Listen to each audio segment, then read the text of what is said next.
HarperCollins presents Make Yourself at Home by Ciara Geraghty, read by Aoife Mcmahon. Chapter 1.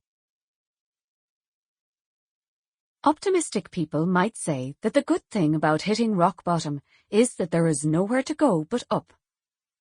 Marianne Cross was not one of those people. Marianne, an accountant in both profession and nature, was a numbers person. You knew where you were with numbers. Take the number 435821, for instance. That was the number of the district court case. Another number was 84, the number of times Marianne had shoplifted. Then there was the number of times Marianne had got caught shoplifting. 1. The age Marianne was when she began her shoplifting career. 13. A prime number. Then there was 35. A composite number and the age Marianne was when she married Brian. The number of years Marianne had managed to remain married. 4. The number of children Marianne wanted. 0. Which, incidentally, was the same number of children Brian had said he wanted too. The number of children Brian was now expecting with his new partner, Helen.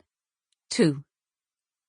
These and other numbers scrolled through Marianne's head that morning when she arrived back at her childhood home.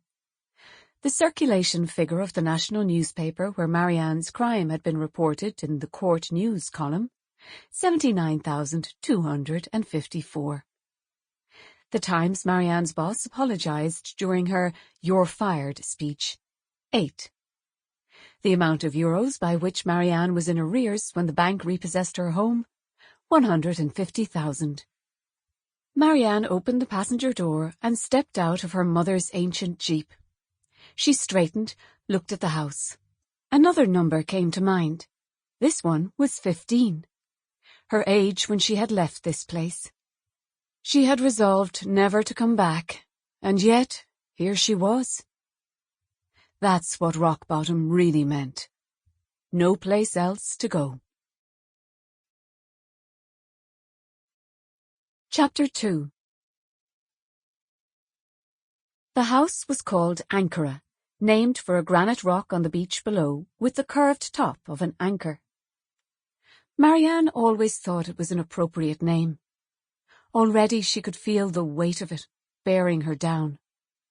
She stamped her feet against the soggy earth to encourage some blood into her toes, wrapped her arms around her body in an attempt to ward off the worst of the bitter easterly wind that tore in from the sea, burdened with the salt water that went to work on her hair, transforming it from barely manageable to frizzy briars, dripping and dense. "Are you all right, darling?" Marianne opened her eyes. She had almost forgotten about her mother, which was not something many people could be accused of. Rita's dress sense alone prevented that. Marianne wondered, not for the first time, why her mother's rig-outs, for there was no other word for them, never paid the slightest attention to the prevailing weather.